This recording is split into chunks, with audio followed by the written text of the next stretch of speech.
Hi everyone, this is doctor Neelima from Asian ENT Begumpet. ఇవాళ మనం foreign bodies in ear, nose, throat గురించి మాట్లాడుకుందాం.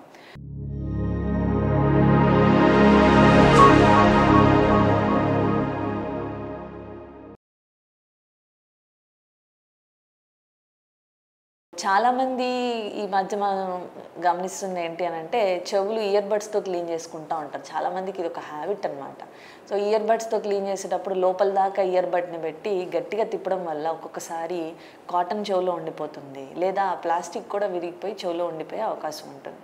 So ఇలాంటప్పుడు ఏమవుతుందంటే, మనకి గట్టిగా రుద్దడం వల్ల ఎక్స్టర్నల్ ఆడిటరీ కెనాల్ అంటే చెవు బయట భాగం వైపు పుండ్లా ఏర్పడే అవకాశాలు ఉంటాయి.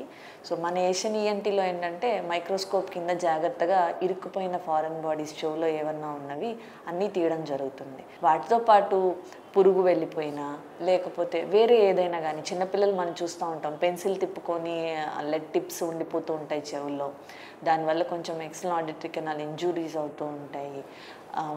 అండ్ రైస్ పిల్లలు లాంటివి కానీ ఏవైనా కానీ చెవులో ఇలా ఉండిపోతే వాటిని జాగ్రత్తగా మనం మైక్రోస్కోప్ కింద రిమూవ్ చేసి సరైన ట్రీట్మెంట్ ఇవ్వడం అన్నది జరుగుతుంది.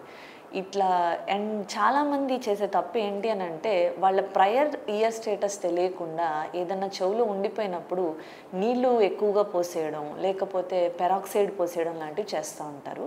హెల్దీ ఇయర్లో ఏదైనా వెళ్ళినప్పుడు ఇలాంటివి చేస్తే చాలాసార్లు ఏమీ కాదు. బట్ ఎవరికైనా already ear drum related issues ఉన్నప్పుడు ఇవి చేయడం ఒక్కొక్కసారి ప్రమాదకరంగా మారచ్చు. ఎందుకంటే మధ్య చెవి భాగంలోకి ఎంటర్ అవడం వల్ల ఇన్ఫెక్షన్స్ అవి రావడం జరిగే అవకాశం ఉంటుంది. సో ఇవి చెవు గురించి. ఇంకా చూస్తే చిన్నపిల్లలు ఎక్కువ మంది ముక్కులో కూడా ఫారెన్ బాడీస్ అంటే, ఇప్పుడు చింతపిక్కలంటే, పప్పు గింజలు, పూలు, పెన్సిల్, ఏదంటే ఆడుకునే వస్తువులు కానీ ఏదోటి దూచుకుంటూ ఉంటారనమాట. సో వీటికి ఏంటంటే ప్రాపర్గా అండర్ విజన్ మనము ఎండోస్కోప్ కానీ, లేకపోతే హెడ్లైట్ విత్ స్పెక్యులమ్స్ తోటైనా కానీ జాగ్రత్తగా చూసి మన ముక్కు లోపల ఉండే మధ్య భాగమైన సెప్టమ్కి కానీ, లేటరల్గా ఉండే టర్బినేట్ అనే స్ట్రక్చర్ కానీ ఇంజురీ లేకుండా తీస్తే కనుక ఇంక ఏ ప్రమాదం అనేది ఉండదు. అండ్ మనం ప్రయత్నించాలని షార్ప్ ఇన్స్ట్రుమెంట్స్ పెట్టి ఇంట్లో చేస్తే ఒక్కొక్కసారి విపరీతంగా బ్లీడింగ్ అయ్యే అవకాశాలు, ఇంకా మనం దాన్ని లోపలికి పుష్ చేసే అవకాశాలు ఉంటాయి. కాబట్టి ప్రాపర్గా డాక్టర్ కేర్తో తీపించుకోవడం అన్నది ఇంపార్టెంట్ అనమాట. ఇంకా థ్రోట్ విషయానికి వస్తే, చాలామందికి కామన్గా ఉండే ఫారెన్ బాడీస్ చేపలు తిన్నప్పుడు చేప ముళ్ళు గుచ్చుకొని ఉండిపోవడం అనమాట.